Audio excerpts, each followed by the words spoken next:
Project Euterpe, Episode 5, Father's Day and Papa Haydn. Hello, I'm David Bugley.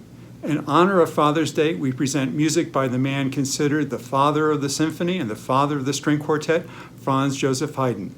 He was a major influence on composers who came after him, including Mozart and Beethoven.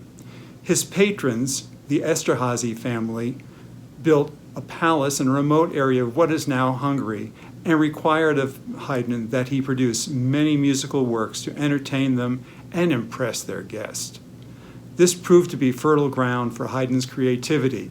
He said, "There was no one near me to confuse me, so I was forced to become original." And original he was.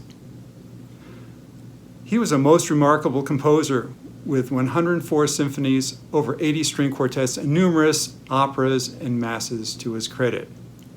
This episode features our concertmaster, Dr. Brian Fox, performing the second and third movements of Haydn's first violin concerto. The preview and concert were recorded October 20th, 2019.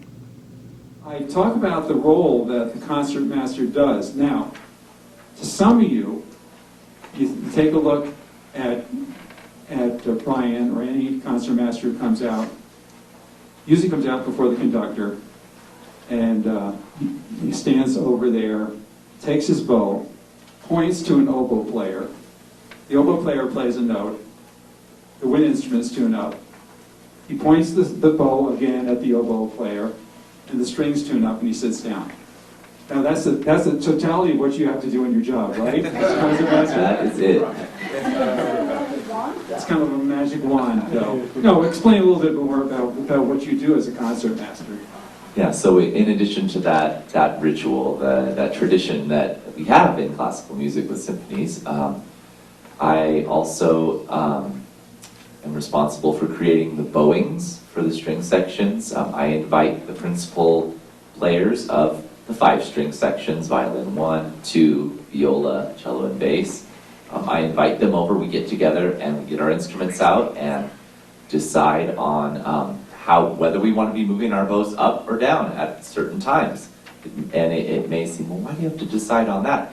It really does affect the sound of the symphony, and it certainly affects the visuals too. It's very pleasant to see all the bows moving in the same way at the same time.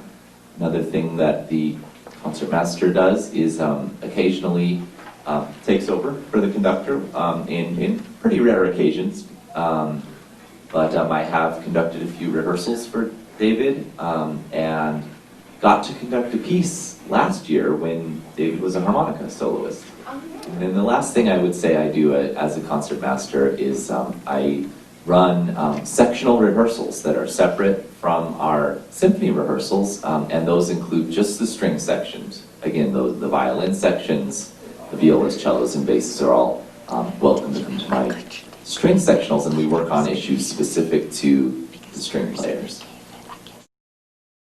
My favorite movement is the second movement. I think it's just so delightful, and it only lasts 4 or 5 minutes, and the same is true of the third movement. And the third movement is it's in one. It's quick. It's marked presto, and it's kind of the most firecracker of the 3 movements, I'd say. So you'll get kind of a great opening first movement with a lot of different ideas that recur throughout the movement, and I think if I were listening to this concerto, I would say, oh yeah, that's Haydn. That's Haydn. You can hear his musical signature in the piece.